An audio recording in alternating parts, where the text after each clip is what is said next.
She was in labor, screaming, bleeding, praying, and he handed her divorce papers. He said no one would ever love her again. But as she gave birth to twin girls, alone in that sterile hospital room, something unexplainable happened. A vow rose from her pain. They will never feel unloved like I did. What she didn't know was that 5 years later, a billionaire would walk into her life and choose her daughters like they were his own. But what happened next?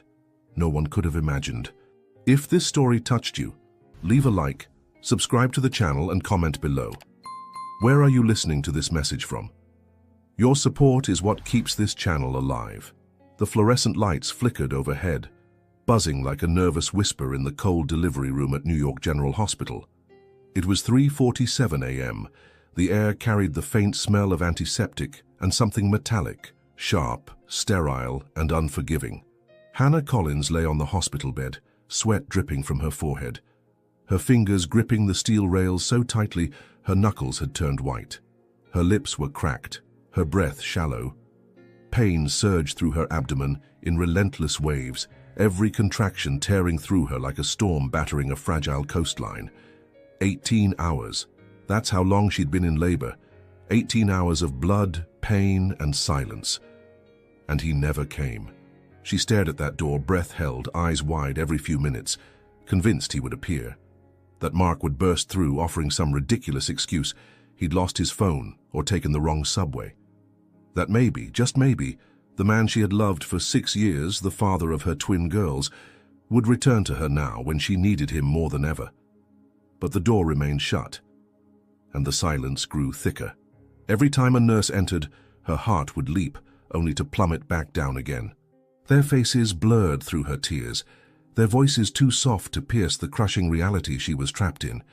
She was alone. Alone in the moment that should have defined them both.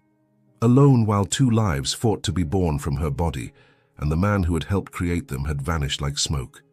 Hannah's lips trembled, her lower back throbbed, her whole body shook with exhaustion and heartbreak. She couldn't cry anymore. Her tears had dried hours ago. And then, the door opened. Her heart skipped, but instead of relief, a foul smell hit the air. Alcohol.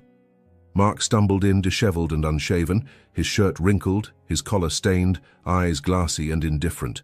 His presence didn't bring comfort, it brought dread. "Well, well," he slurred, smirking. "Quite the scene." Hannah blinked. "Mark, where were you?"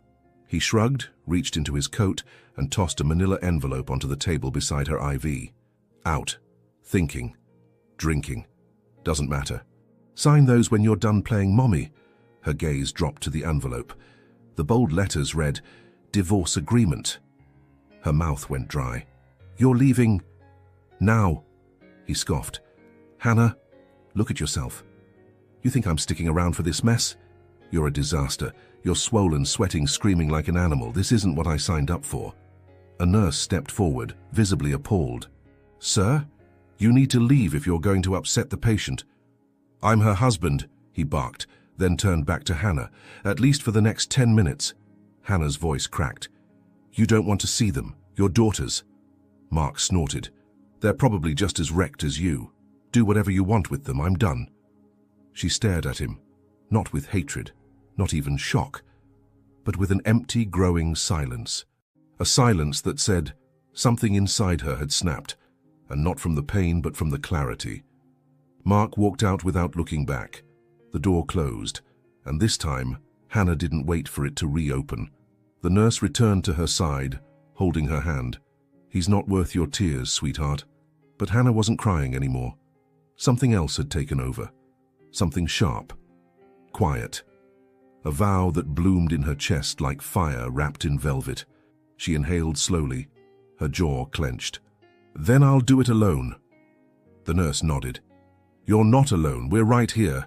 Another contraction hit, longer and deeper this time. Her body arched, the monitors beeped louder. A doctor entered. The room shifted into motion.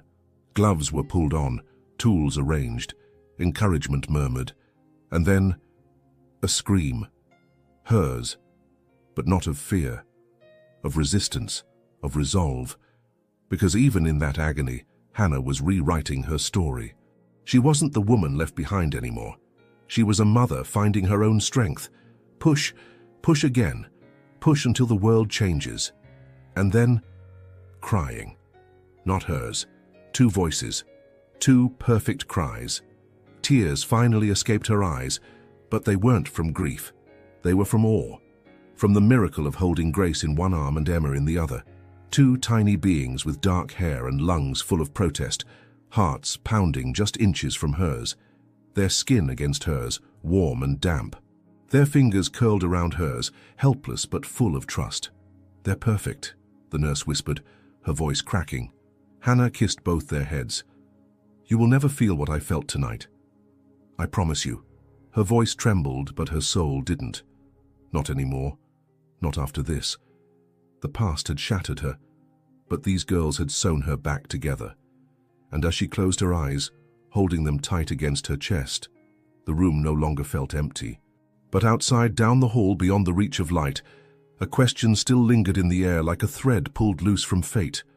What if this night, this pain, was the beginning of something far greater than the life she lost? The sun had just begun to rise, casting a faint golden hue over the city skyline, as Hannah lay in the hospital bed, cradling both of her daughters in her arms. The delivery room had quieted now, the chaos giving way to a serene stillness that felt sacred.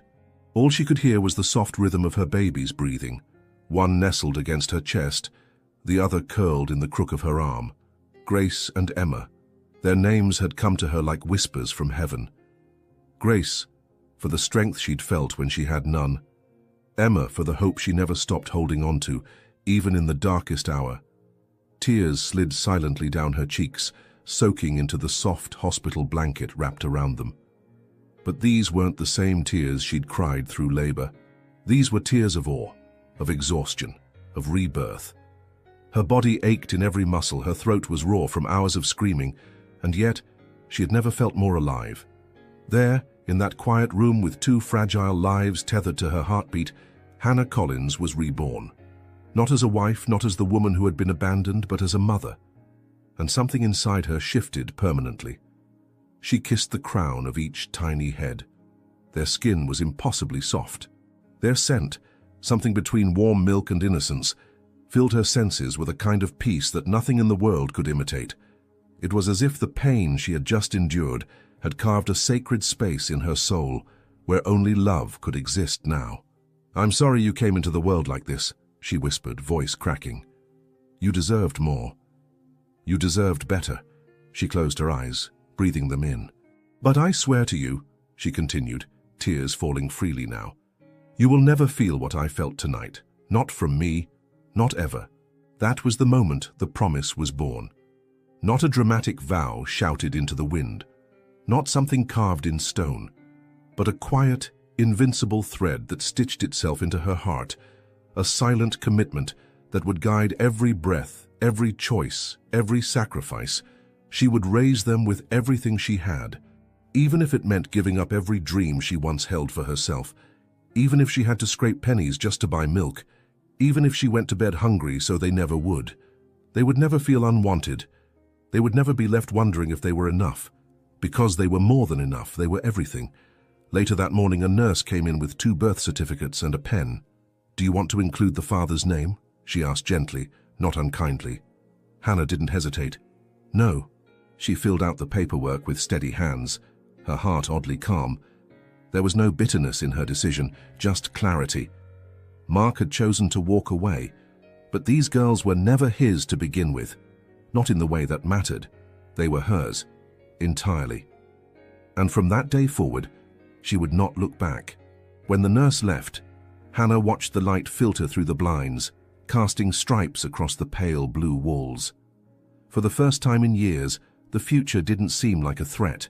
It felt like a blank canvas, and she had paint in her hands. Her mother had once told her that broken women make the fiercest mothers, that pain, when transformed by love, could become the strongest foundation. At the time, Hannah hadn't understood. But now she did. Every insult Mark had thrown at her, too needy, too soft, too emotional, was exactly what made her strong. She would teach her daughters that softness wasn't weakness, That dignity was louder than revenge. That love wasn't something you begged for. It was something you built piece by piece in the quiet moments, and she would start building it now. Over the next 2 days, Hannah barely slept. She fed them, changed them, sang lullabies to soothe their cries. Her body trembled with exhaustion, but her spirit had found a kind of fuel that no one could take away. Nurses came and went, offering help, asking about family, visitors, support. But there were no flowers, no balloons, no proud father pacing the halls, just Hannah and 2 girls wrapped in pink. Still, she didn't feel empty. She felt full. As she packed their hospital bag on the 3rd day, Hannah caught her reflection in the mirror. Her eyes were rimmed with dark circles. Her hair hung limply over her shoulders. She looked tired, fragile, but beneath all that, she saw something else. A spark, a fire, and a question. What if this wasn't the end of her story, but the beginning of a new one? She looked down at Grace and Emma, sleeping peacefully in their car seats, and something deep inside her stirred. Not fear, but readiness. Ready to fight, to protect, to rise. She whispered once more so softly that only the air could hear, "I don't know how I'll do it, but I will. For you." And with that, she pushed the hospital door open with her hip and stepped into the hallway, not as the woman who had been abandoned, but as the woman who had survived it. And far down the corridor, a nurse glanced up from her station, watching the young mother with twins walk alone toward the exit. No partner, no support, but with a kind of grace in her posture that made her pause. Because something about the way Hannah held those girls, the way she carried herself, said one thing very clearly: she may have been left behind, but she would never be broken. 5 years later, the city of Philadelphia was waking up under a blanket of snow, its streets lined with grey slush and car horns echoing in the distance. Inside a narrow, drafty apartment on the 3rd floor of a brick building in Kensington, Hannah Collins stood in the small kitchen, her hands red from the cold water of a sink that hadn't seen hot water in weeks. She was rinsing 2 plastic lunchboxes, her movements swift, practiced, almost mechanical. Grace and Emma sat at the wobbly kitchen table behind her, bundled in oversized coats and hand-me-down scarves. Their breath clouded in the icy air as they munched on toast with peanut butter, giggling over a drawing one of them had made of a supermom wearing a cape and holding 2 smiling girls.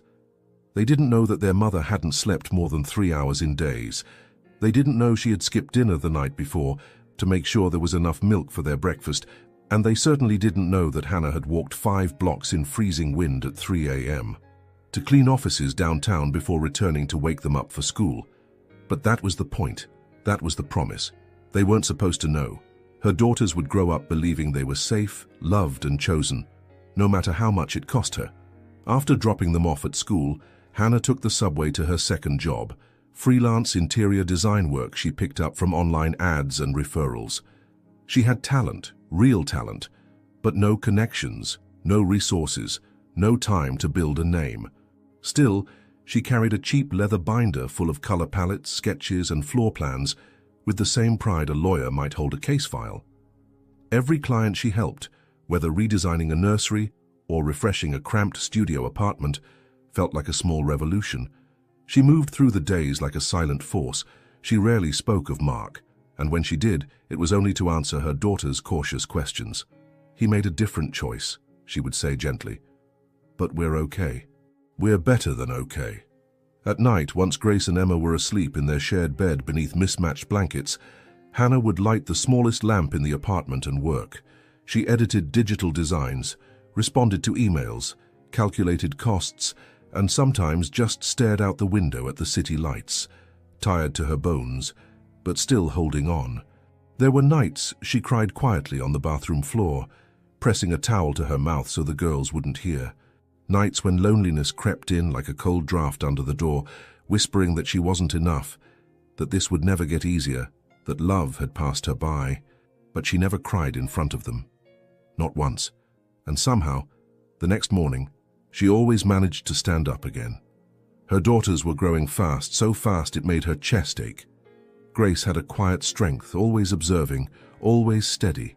Emma was a burst of sunlight, bold and sensitive, asking questions that made Hannah pause and wonder how a 5-year-old could carry such wisdom in her eyes. One evening, as they sat on the floor with crayons and construction paper, Emma looked up and asked, "Mommy, how come you never get tired?" Hannah smiled, swallowing the lump in her throat. "I do, sweetheart. Sometimes I do." "But you never stop," Grace added, leaning her head on Hannah's shoulder. "You're always here." Hannah kissed the top of her head. "Because you're my reason. You two are my whole world." The girls didn't respond, but they didn't need to.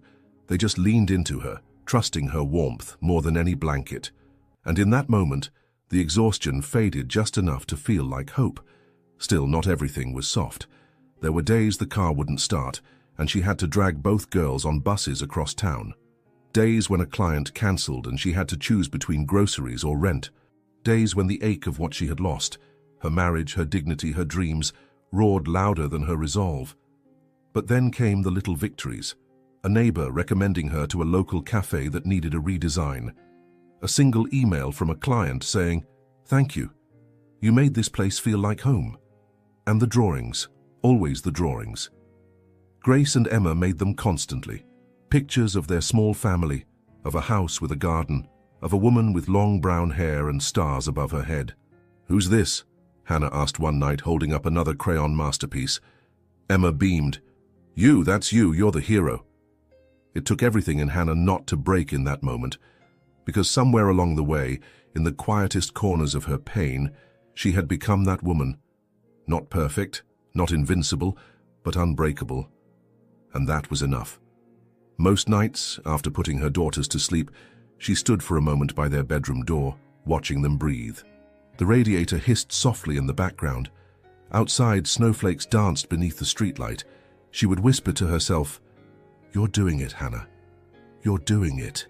But as she turned off the hallway light one winter night and walked back toward her tiny living room turned design studio, she paused by the window, watching the city stretch out before her like a maze. She had survived 5 years of solitude, struggle, and sacrifice. But a question began to form in the quiet. Could life offer more than just survival? It was a Wednesday evening in mid-February, the kind of bitter cold night that turned breath into smoke and made the city shimmer beneath the glow of street lamps. Hannah pulled her wool cap lower on her forehead and wrapped her scarf tighter as she rushed down the stone steps of the Riverside Grand Ballroom. The icy wind bit at her cheeks, but she barely noticed. Her hands were numb not from the cold, but from the tray she had been holding for the past 4 hours, silver, heavy, and unforgiving. She was working the gala as a server, last-minute call from the catering company she occasionally freelanced for.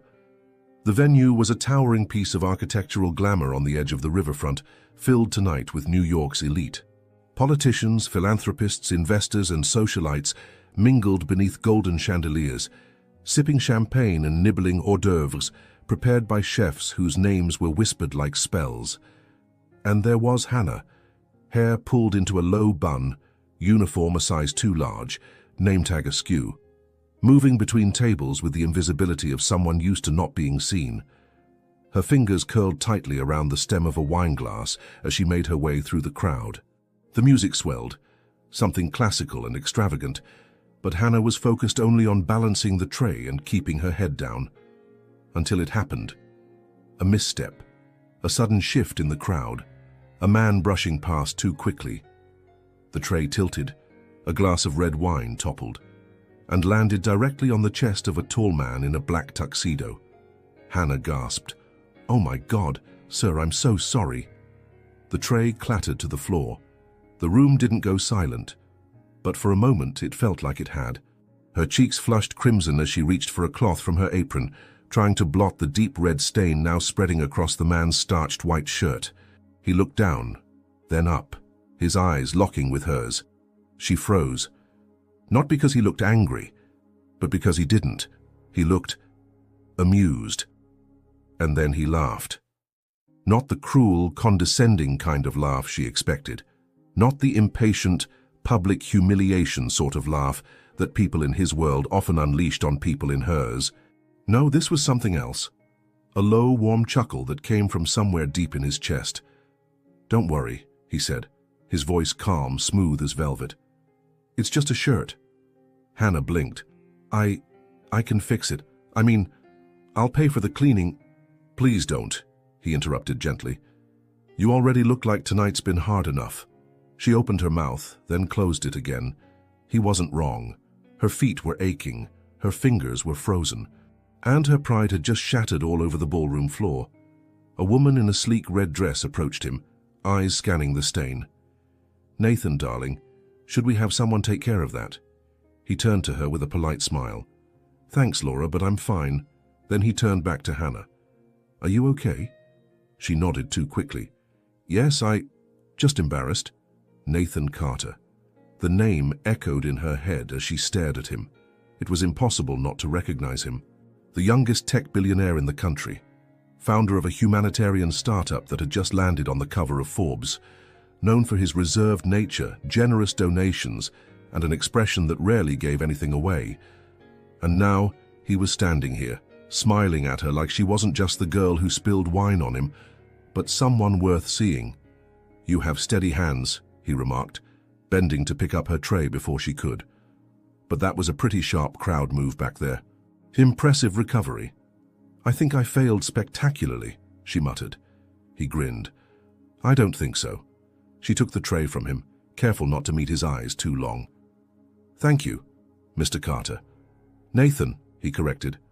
Mr. Carter makes me sound like I'm twice your age. Hannah blinked. You probably are. He laughed again, then tilted his head slightly. Do you work for the ballroom? No, catering company, she replied. Just temp work. Designer? He asked suddenly, glancing at the sketches sticking out of her notebook near the water station. Her heart stuttered. What? Those look like layout sketches, he said, pointing. Color swatches, proportions. You either work in design or you're a very organized doodler, she swallowed. I do some freelance work, nothing big. I like that, he said. Nothing big yet. Hannah didn't know what to say to that. Compliments made her uneasy, especially from men like him. Men who could afford words the way others bought diamonds. Listen, he added, reaching into his jacket and pulling out a business card. If you ever want a referral or just someone to look at your work, send me a sample. I'm rebuilding the workspace in one of our outreach offices. She hesitated, then took the card. His fingers brushed hers, barely, but it left a strange warmth buzzing along her wrist. Thank you, she whispered. He nodded once, then smiled, a smile that didn't belong to a billionaire at a ballroom gala, but to a man who noticed the quiet things, who saw past uniforms and nervous apologies. As he disappeared into the crowd, Hannah stood still for a beat too long. When she finally turned back to the catering station, the other servers were watching her, wide-eyed. Did you just flirt with Nathan Carter? One whispered. Hannah exhaled slowly, her pulse still racing. I think I spilled wine on him. But deep down something had shifted. Not just in the way he'd looked at her, but in the way she had looked at herself, in his presence. And as she tucked the card carefully into her apron pocket, a question began to bloom quietly in her chest. Could something that began with a mistake actually be the start of something extraordinary? The following day, Hannah stood outside Henderson's cafe, her fingers wrapped tightly around a paper cup of steaming coffee, though she hadn't taken a single sip. The morning was overcast, and the cold air bit at her cheeks, but inside, her chest was far warmer than she could explain. She kept glancing at the business card tucked into her coat pocket. Nathan Carter, founder and CEO. Sleek, white, impossibly clean. He had told her to send a sample. Instead, he'd sent a message, one she couldn't stop replaying in her mind. Nothing big, yet. Was it a line, a moment of politeness, or had he seen something more than just a clumsy waitress in a borrowed uniform? She took a deep breath and stepped inside. The cafe was warm and filled with the soft aroma of roasted espresso, vanilla syrup, and fresh pastries. It was one of those places where every corner felt curated, books on the windowsill, brass light fixtures, jazz humming in the background. And there he was. Nathan sat at a corner table, sleeves rolled up to his elbows, dark eyes focused on the screen of his phone. When he looked up, he smiled, not the kind of smile people give out of obligation, but one that said he was genuinely happy to see her. I almost thought you wouldn't come, he said, standing as she approached. "I almost didn't," she admitted, pulling off her gloves. "Why?" "Because this feels completely out of place for me." Nathan gestured to the seat across from him. "Then let's make it less strange. Pretend I'm just a guy who drinks too much coffee and got wine spilled on him." She laughed, unexpectedly freely. The conversation started with small talk, weather, the gala, how the wine stain had thankfully come out with club soda and some sort of billionaire-grade detergent. But slowly, the layers began to peel away. Nathan asked about her design work, genuinely curious. She showed him some photos on her phone, before and after shots of small spaces she had transformed on impossibly small budgets. A tiny bedroom turned into a whimsical reading nook for twin girls. A worn-down studio converted into a vibrant work-from-home haven. "This one," he said, pointing to a pastel-toned living room. "It feels like someone could breathe in there." Hannah looked down. That was for a single mom with 3 boys. She cried when she saw it finished. "You have a gift," Nathan said softly. "You see what a space needs. But more than that, you see what people need from it." She felt her throat tighten. No one had ever said that to her before. Not like that. "What about you?" she asked, changing the subject. "How did a tech guy end up in philanthropy?" His smile faded slightly, just enough to change the temperature of the conversation. He leaned back in his chair and folded his hands together. "I lost both of my parents when I was 16, he said. "Car accident, no warning. One night they were home, the next morning they weren't." Her heart clenched. "I'm sorry." He nodded.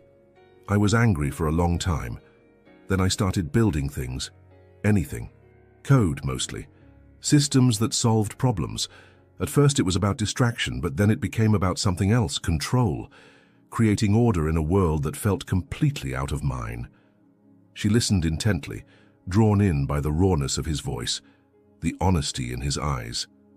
"Helping people wasn't part of the plan," he continued, "but I realized the more I gave away, the more pieces of me I got back." Hannah stared at her coffee, no longer untouched. "I wish I had figured that out at 16. He looked at her gently. "What happened?"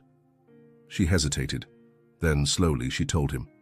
About the hospital room, the labor, the divorce papers, the words Mark had said to her in that moment of utter vulnerability, and about the twins, how they had become her anchor, her reason, her rebirth. Nathan didn't interrupt. He didn't offer solutions or cliches. He just listened, with his entire body, as if her story deserved space and reverence. When she finished, there was a silence between them, but not an awkward one. It felt sacred, like the kind of pause that only exists between two people who have seen something true in each other. "I can't believe you did all that alone," he finally said. "I wasn't really alone," she replied, eyes distant. "I had them, Grace and Emma. They saved me, even though they don't know it." Nathan exhaled, running a hand through his hair. "I never had siblings, never married, no kids. But I've always believed the people we fight for shape the best version of us. I just wish that version didn't come with so many cracks," she murmured. He looked at her for a long moment. "Sometimes the cracks are where the light gets in." Hannah's breath caught in her throat, and then, softly, almost reluctantly, he smiled. "Would it be too forward if I asked to meet them, Grace and Emma?" She blinked. "You want to meet my daughters?" "Not today, not as a favor, just sometime. If you think they'd like me." Her voice was barely above a whisper. "They'd love you." The words left her lips before she could think, but it didn't feel wrong. It felt terrifying and right, like opening a window that had been shut for far too long. Nathan reached for his wallet and left cash on the table. As they stood to leave, he paused beside her, holding her gaze. "I don't know where this is going," he said honestly, "but I want to see you again." She nodded, pulse racing. As they stepped out into the cold, Hannah felt the wind whip past her cheeks again, but this time it didn't sting. And as she walked away, she realized something had shifted. Not in him, in her. She had told her story, and instead of being pushed away, someone had stayed. But even as her fingers reached into her coat to touch the card in her pocket, A question trembled in her mind. What happens when the heart you've rebuilt brick by brick starts to beat for someone again? The Philadelphia Museum of Natural History was unusually quiet for a Saturday morning. The city was still thawing from the last snowstorm, and many families had chosen warmth over wonder. But not Hannah. For her daughters, the museum was a place of magic, where dinosaurs roared silently in glass rooms and stars blinked forever above planetarium domes. It was a place where reality bent just enough for dreams to breathe. Grace and Emma walked hand in hand, their boots squeaking against the polished marble floor. Hannah followed close behind, her heart both full and restless. She was nervous. Nathan had asked, gently, respectfully, to meet the girls. And after 2 weeks of texts, long conversations over coffee, and one walk through Rittenhouse Square that ended with a pause-too-long hug, she said yes. He wasn't late. In fact, he was already waiting by the museum's main entrance when they arrived, dressed in jeans and a navy sweater that somehow made him look both effortless and quietly remarkable. Emma spotted him first. "Is that him?" she whispered, her voice filled with a blend of curiosity and excitement. Hannah nodded. "That's Nathan." Emma tilted her head. "He doesn't look scary." "He's not," Hannah said, though her voice came out softer than intended. Nathan approached, offering a smile that reached his eyes. "Hi, girls. I've been hearing a lot about you." Grace narrowed her eyes with suspicion, her usual instinct when faced with someone new.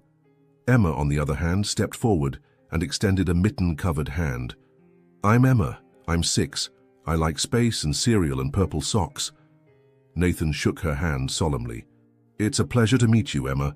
I like space, too."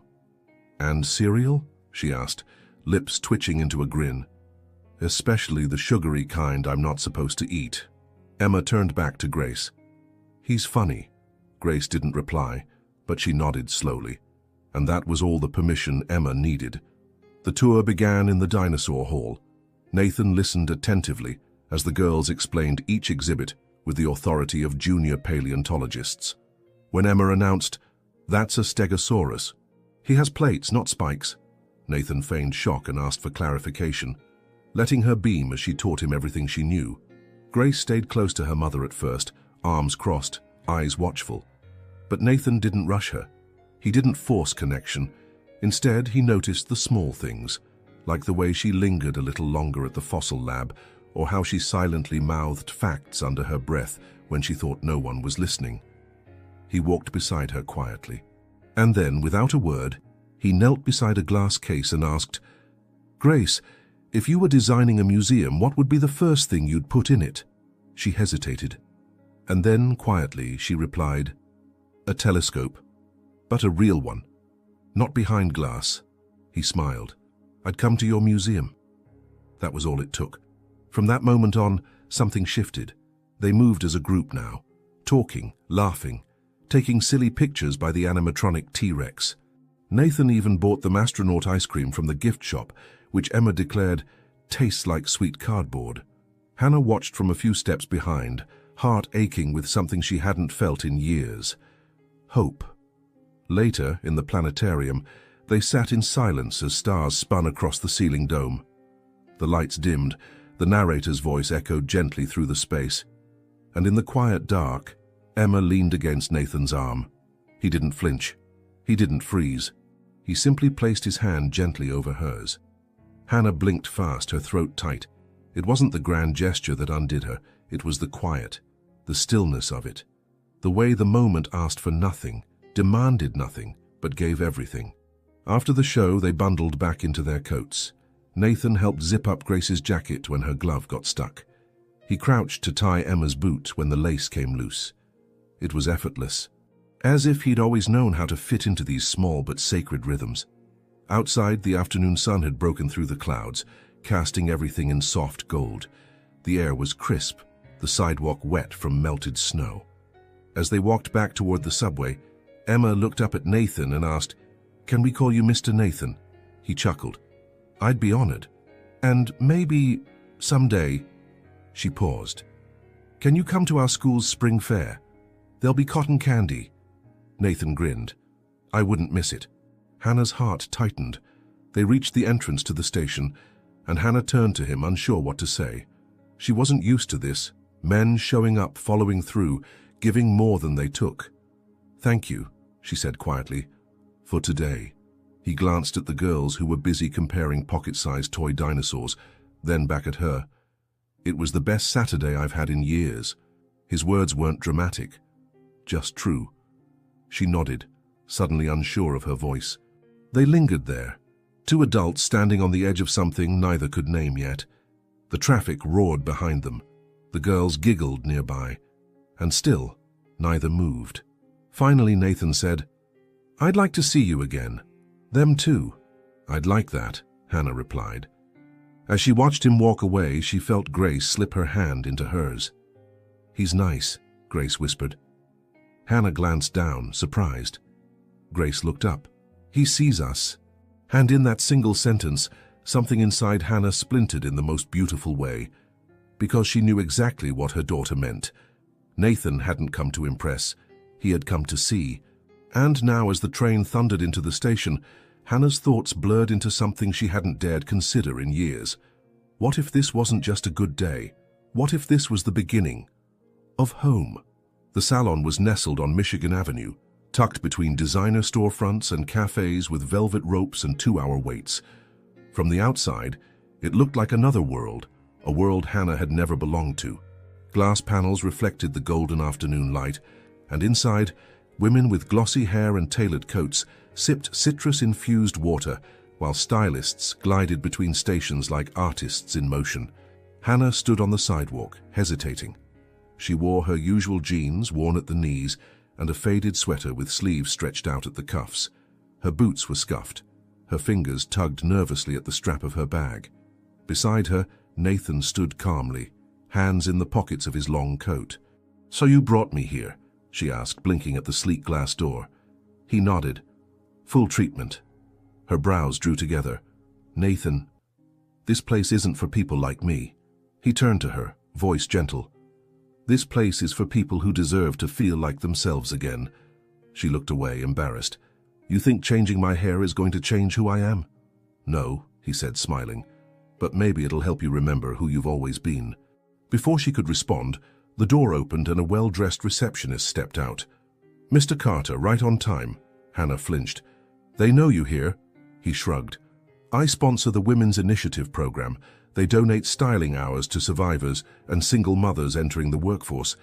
It's kind of our secret spot." She didn't move. Nathan leaned closer, his voice lower now. "There's no pressure, Hannah. If you don't want this, we can leave.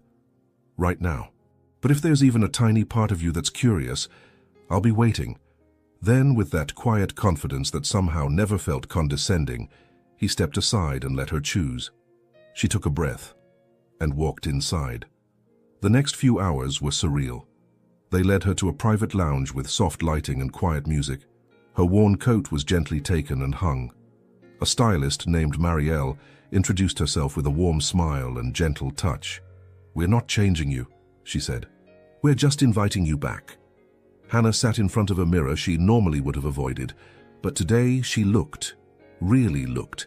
Her eyes were tired, her skin pale from long winters. Her hair hung limp around her face, dull and dry. She almost apologized for herself instinctively, but she didn't. Instead, she closed her eyes and let the process begin.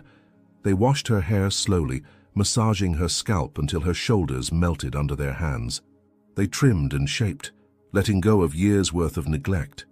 Marielle applied soft, natural tones to her face, nothing heavy, just enough to bring out the quiet beauty that had long hidden beneath fatigue. Someone brought her tea with honey. Another brought options. A soft dress in emerald green, a cream blouse, a pair of tailored pants, boots that didn't hurt her feet. It wasn't vanity. It was healing. When she finally stood again and turned toward the mirror, she didn't gasp. She didn't cry. She just breathed.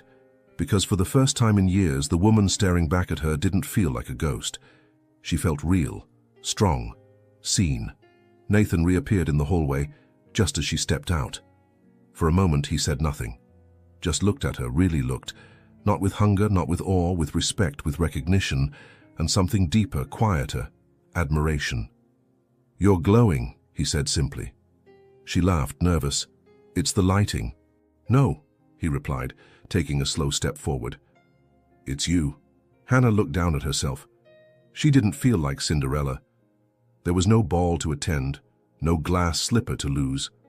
She still had bills waiting at home, the twins' homework to check, leftovers to reheat. But in this sliver of time she felt worthy, not because of the dress, but because someone had reminded her she was more than just what she had survived. As they walked toward the exit, Nathan gently offered his arm. She hesitated for a breath, then took it. They ended the evening at a rooftop restaurant he insisted was casual, though the skyline view and linen napkins said otherwise. But he didn't talk about money. He asked about her favorite movies, her childhood, her dreams, ones she had shelved long ago. "I used to want to design women's shelters," she admitted, "places that felt warm, not clinical, with color and books and doors that locked." He tilted his head. "You still can." She smiled, sad and hopeful all at once. "Maybe." They didn't kiss, they didn't even touch, apart from the soft graze of hands when she reached for her water. But something had shifted between them, something deep, sacred. And as he walked her to the subway, silence wrapping around them like a cocoon, she turned to him and said softly, "Thank you, for today. Not for the makeover, for the mirror." He met her eyes. "You did the hard part. You looked." She boarded the train and waved from the window as it pulled away. Back in her apartment, as she quietly tiptoed past her daughter's room, she caught her reflection in the hallway mirror. The makeup was fading, her curls a little looser now, but the spark was still there. And for the first time in 5 years, she didn't hear Mark's voice in her head. She didn't hear him call her ruined or used or unlovable. She heard her own voice, and it said, "I'm still here." But even as she turned off the lights and lay in bed, one thought echoed in the dark. If I'm starting to see myself again, what might he be seeing too? Snow had started falling again, soft and slow, dusting the sidewalks of Philadelphia like powdered sugar. The city glowed under street lamps, everything muted by the hush that winter brought. Inside her apartment, Hannah sat at the kitchen table with a calculator in one hand and a crumpled grocery receipt in the other. The numbers weren't adding up. Rent was due in 4 days. Grace needed new shoes. Emma had a school project that required a trip to the craft store, and one of her freelance clients had delayed payment again. She stared at the red ink circling totals on the page, her chest tightening with the familiar weight of doing too much with too little. From the bedroom came the sound of laughter. Grace and Emma were reenacting a scene from their favorite cartoon, voices high, feet thumping against the floor. That laughter was her anchor. It reminded her why she fought, but tonight the exhaustion sank deeper, and with it came the creeping voice of doubt. Nathan had offered to help last week. It hadn't been dramatic, just a quiet moment when he noticed her hesitation pulling out a debit card at the cafe, and he asked gently if everything was okay. She told him the truth. Not all of it, but enough. And he'd said simply, "Let me help, please." She had declined immediately, almost instinctively. "I don't need charity." He hadn't flinched. "It's not charity, Hannah. It's care." But the word still stung, because accepting help had always felt like surrender, like proof that she couldn't do it on her own. Now, as she sat at the table, eyes burning, she wondered if that belief was strength or just pride in disguise. Her phone buzzed. "Nathan, I know today's been heavy. I'm around if you need anything, even just quiet." She stared at the screen for a long moment before typing back. "How do you accept help without feeling like you're failing?" His reply came seconds later. "By remembering that love doesn't keep score, it just shows up." Her breath caught. She put the phone down and closed her eyes. 2 days later, she invited him over, not to help, not to fix, but to be with them. The apartment was small, cluttered with coloring books, socks without pairs, and the scent of pasta lingering in the air. But when Nathan walked in, he didn't scan the chipped walls or the worn floorboards. He knelt to greet the girls, who greeted him like a weekly tradition. They ate dinner together at the cramped table, knees bumping, passing plates with quiet laughter. Emma told him about her solar system model. Grace read aloud from her favorite book, stumbling over the bigger words, while Nathan waited patiently, correcting only when she asked. And later, after the girls had fallen asleep with crumbs of cookies on their pajamas, Nathan helped Hannah wash dishes in silence, his sleeves rolled up, her hands soaked, the radio low. It was domestic, simple, and terrifying, because it felt like something she hadn't let herself imagine in years. When they finished, she leaned against the counter, drying her hands. "I don't know how to do this," she said quietly. "Do what?" "Let someone in, without giving up parts of myself." Nathan didn't respond immediately. He took the towel from her hands and set it down. Then he looked at her, not with answers, but with understanding. "Then don't give anything up," he said. "Let it be additive, not subtractive." She blinked. "Additive?" He stepped closer. "You don't need to lose yourself to let me care. I don't want to replace anything. I just want to stand beside it." Her throat tightened. "You don't scare easily," she said. "I do," he admitted. "You just make it easier to be brave." That night, as he left, he paused at the door. "There's something I want to show you. Not tonight, but soon." "What is it?" she asked. He smiled. "A place I've been building, for people who are rebuilding." And then he was gone, leaving behind the quiet hum of something growing. Later that week, Hannah walked into a client meeting at a downtown condo complex. She wore the cream blouse Nathan had helped her pick out, but the confidence in her step had nothing to do with fabric. The meeting went well. The client extended the contract. On the way home, she passed a boutique and saw a coat in the window. Soft camel wool, tailored, simple. She didn't need it. But for the first time in a long while, she wanted something, just for herself. She stepped inside, and as she tried it on, the saleswoman smiled. "You look like you've got something worth walking into." Hannah smiled back. Maybe she did. That night, as she tucked Grace and Emma into bed, Emma whispered, "Mr. Nathan makes you smile different." Hannah brushed a curl behind her daughter's ear. "Different how?" "Like, you remember you're special." Grace, already half asleep, added, "You laugh more when he's here." Hannah stood in the doorway a while after that, watching them breathe. Then she made tea, curled up in her corner chair, and finally allowed herself to exhale. Nathan wasn't trying to save her. He was offering to see her. And somewhere deep inside, she was beginning to believe that maybe, just maybe, it was okay to be seen. But even as she sipped her tea and looked out at the city's lights blinking in the distance, a new thought quietly surfaced. Could she allow herself to want more, without fearing it would be taken away?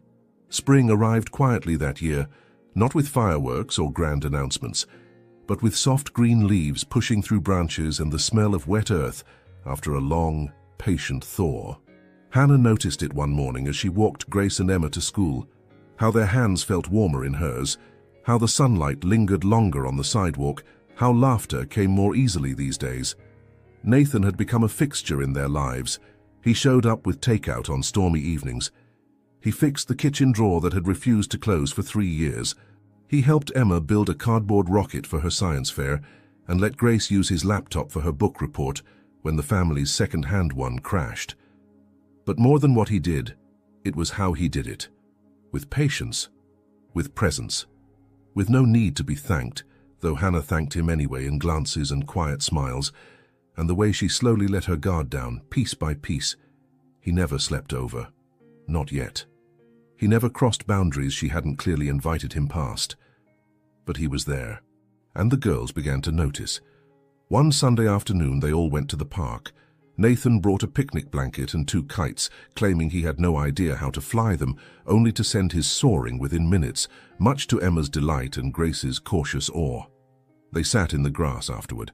Hannah leaned back on her hands, eyes closed to the sun. Nathan lay beside her, arms folded behind his head. The girls ran ahead, chasing bubbles from a nearby vendor. "You're good with them," she said. He turned to her. "They make it easy." "No," she said, opening her eyes. "It's not easy. You just make it look that way." He didn't say anything at first, just reached out and brushed a blade of grass from her sleeve. "I don't know what this is becoming," he said quietly, "but I know it's real." She looked at him, and something inside her softened completely. That night, back at the apartment, Hannah tucked the girls into bed. Emma fidgeted under the blankets, biting her lip. "Can I ask something?" "Of course." Emma sat up.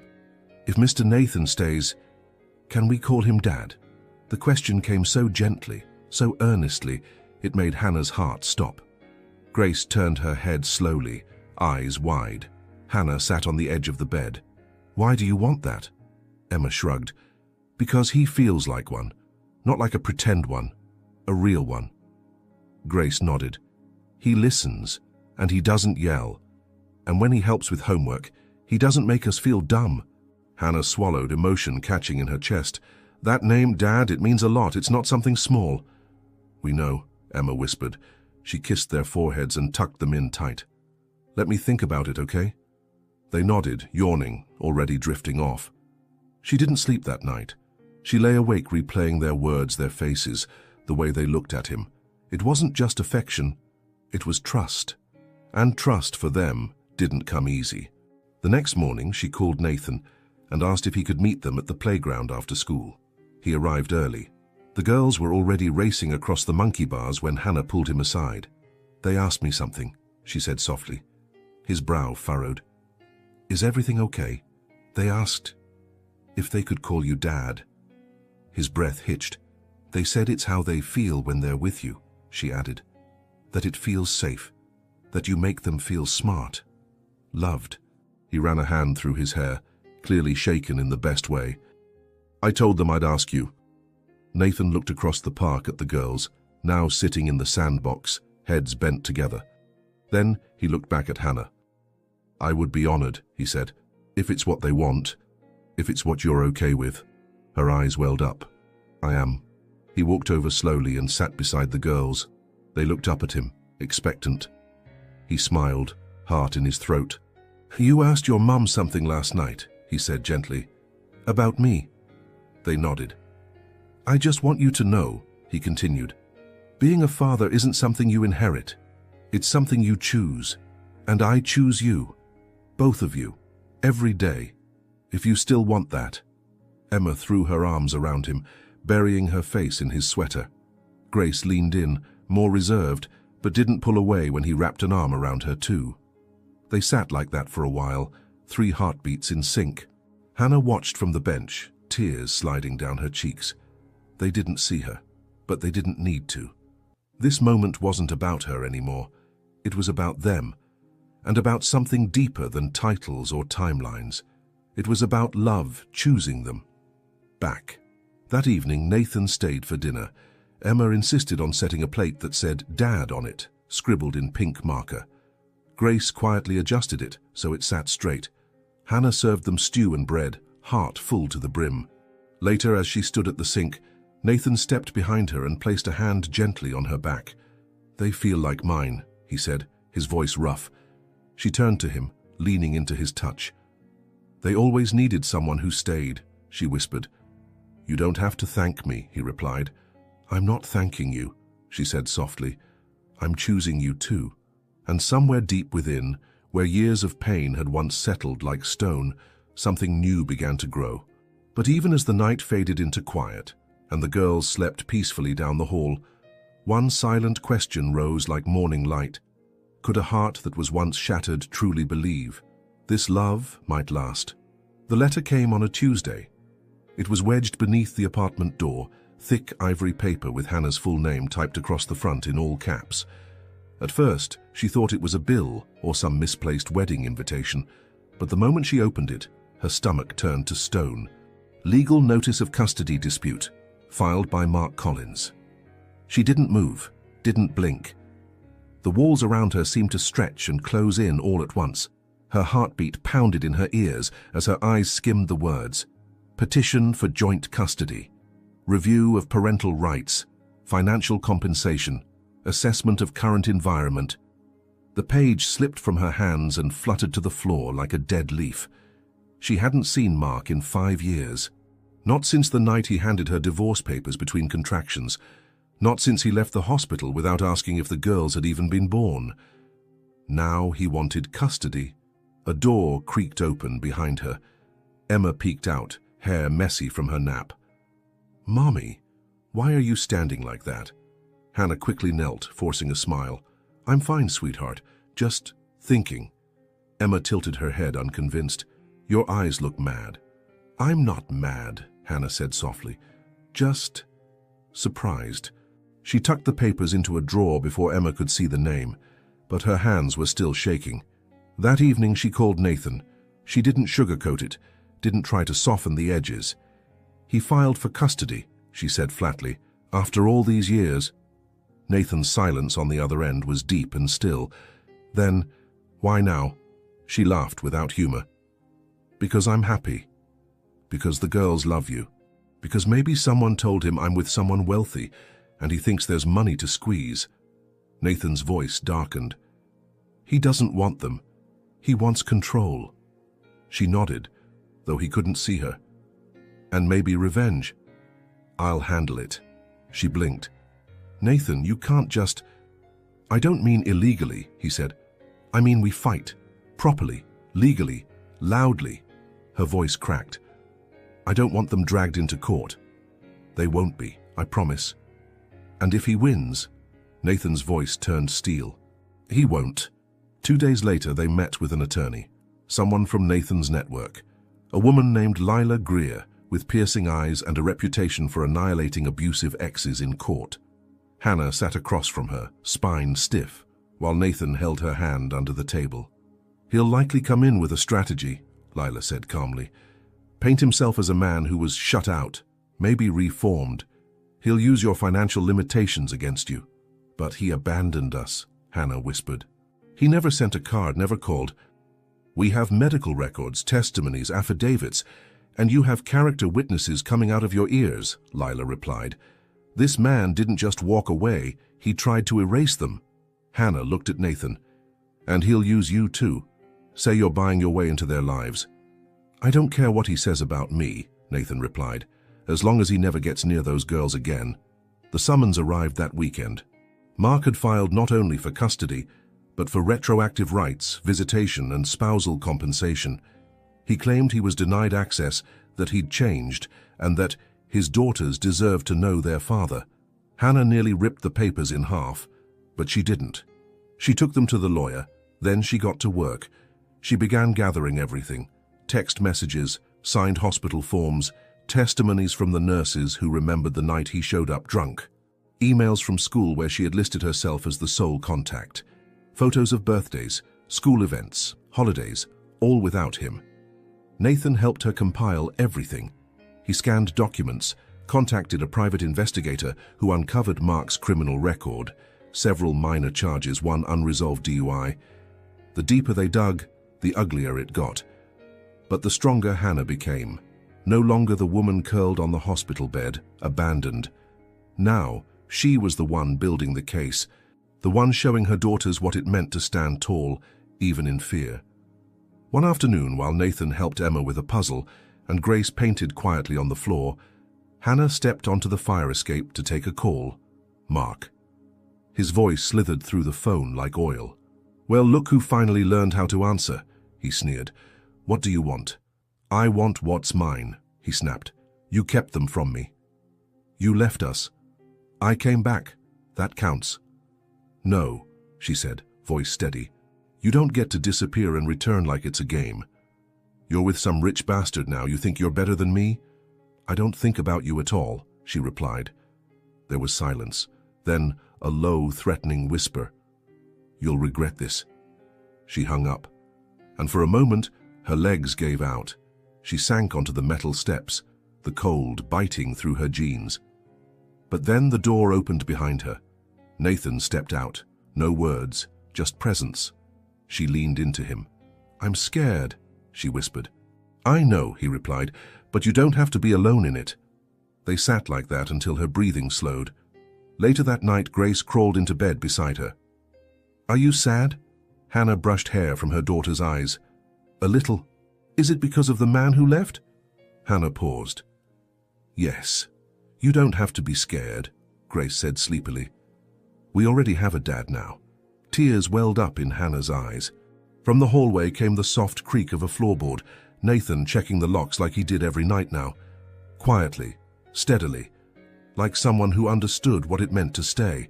And as Hannah lay awake beside her daughter, heart pounding, mind spinning with court dates and custody threats and legal jargon, a single thought surfaced. What if this storm wasn't here to destroy her, but to prove how far she'd already come? The lake was quiet that morning, still as glass, reflecting the blush of early spring in soft hues of pink and silver. Lake Serenity, Nathan had called it. A secluded retreat an hour outside the city, nestled between pine trees and untouched earth. He brought them there for a weekend away, to breathe, to rest, to be together without court papers and headlines and echoes of the past. The cabin was small but beautiful, wood-paneled walls, floor-to-ceiling windows, and the smell of cedar lingering in every room. The girls had raced to claim the loft, tossing pillows onto the floor, their laughter echoing through the beams. Hannah stood on the deck, arms crossed against the cool breeze, her eyes scanning the water. She hadn't felt this kind of silence in years, and yet Nathan had felt different all day. Not anxious, not distracted, but purposeful. There was something in the way he looked at her, like he was holding a secret that weighed more than words. Later that afternoon, they walked by the lake while the girls built fairy houses in the moss. Nathan didn't say much, just held her hand, and stopped occasionally to brush leaves from her hair or kiss her temple without a word. When they reached the old wooden dock, he paused. I want to tell you something, he said. She looked at him, heart already racing. I never imagined a family for myself, he began. Not after losing mine. Not after the years I spent building walls instead of homes. And then I met you. Hannah blinked against the light, throat tightening. You didn't ask for me, he continued. You didn't need me to save you, but you let me walk beside you. You let me in. You let me love you. He reached into his coat pocket and pulled out a small velvet box. Her breath caught. I'm not offering you rescue, he said, opening it. I'm offering you rest, a place where you're not fighting alone anymore, a place to be loved completely, exactly as you are. Inside the box was a ring, simple, elegant, timeless, like her. Marry me, Hannah. She couldn't speak. Tears slipped down her cheeks as Grace and Emma, watching from a few feet away, clapped their hands and cheered, Say yes, say yes. Hannah laughed through the tears and nodded, the word catching in her throat but glowing in her eyes. Nathan slipped the ring onto her finger. It fit perfectly. Later that evening, while roasting marshmallows outside, Grace asked, Does this mean you're our forever dad now? Nathan looked at Hannah before answering. I already was. The next weekend, they attended a formal charity gala at the Riverside Grand Ballroom, the very place where it all began. Hannah hadn't been back since the night she spilled wine on Nathan's shirt, but this time she wasn't there to serve. She walked in on his arm wearing a navy blue gown that shimmered like water under moonlight. Her hair swept up, eyes confident, no trace of the woman who once disappeared behind a tray of drinks and a borrowed name tag. People turned. They whispered. Not just because of Nathan Carter, tech philanthropist and billionaire, but because of her, because of who she had become. At the height of the night, the host took the stage to thank major donors. Nathan was called up, and with him, he pulled Hannah forward. He took the mic briefly, eyes scanning the crowd. Most of you know me by numbers. Funds raised, ventures started. But tonight, I want to introduce you to the real miracle in my life. He turned to Hannah. She didn't just rebuild a home. She rebuilt a heart, mine. And together we're building something far more powerful than any technology. Family. The applause was thunderous. Cameras flashed. Politicians nodded. Influential figures took note. And then from the back of the room, a movement. A man. Dark suit. Thin smile. Mark Collins. He pushed through the crowd like smoke, his presence suddenly far too close. Well, isn't this a charming scene? He said, loud enough for the microphones to pick up. Hannah froze. The room hushed. Nathan stepped between them. You're not welcome here. Mark's smile was acidic. You think you can parade her around like a trophy and everyone forgets who she really is? Hannah stepped forward before Nathan could speak. "No," she said clearly. "They don't need to forget, because I'm not ashamed of where I came from. I survived what you tried to destroy, and I built a life that doesn't include you." Gasps rippled through the crowd. Someone turned on their phone camera. Mark scoffed. "You think the courts will side with you after a stunt like this?" A new voice cut in. Attorney Lila Greer in a sleek black dress, arms folded. "The courts have everything they need. The only person exposing himself tonight is you." Flashbulbs popped, and just like that, Mark was escorted out by security and by the weight of truth. The moment lingered. Hannah turned to Nathan. He reached for her hand, and the room, once filled with tension, erupted into applause. But even as the music resumed and the gala swirled around them, one thought pulsed in Hannah's mind. She hadn't just claimed her voice, she had claimed her place. And yet, one final truth still waited to be spoken aloud, in a way that no courtroom or ballroom had heard yet. The courtroom was cold, not in temperature but in energy. Polished wood, neutral walls, the quiet shuffle of papers and hushed murmurs from observers seated in the back rows. Hannah sat beside Lila at the plaintiff's table, her palms resting flat against her knees, every muscle in her body holding the weight of 5 years. Across from her sat Mark, dressed in a tailored suit, clean-shaven, and visibly coached by the attorney he could barely afford. He looked calm, composed, but Hannah could see it, the twitch in his jaw, the restless flick of his fingers. He didn't come for the girls. He came for control, for ego, for spectacle. But this wasn't the same courtroom he might have once ruled by intimidation. And Hannah was no longer the broken woman he'd left behind. Nathan sat behind her, not at the table, but close, his quiet presence a force of gravity. Grace and Emma weren't in the room. They were with a trusted sitter nearby, reading picture books and eating sandwiches with extra crusts, safe and unaware. The judge, a woman with silver-streaked hair and sharp eyes, called the case to order. "Petitioner, proceed."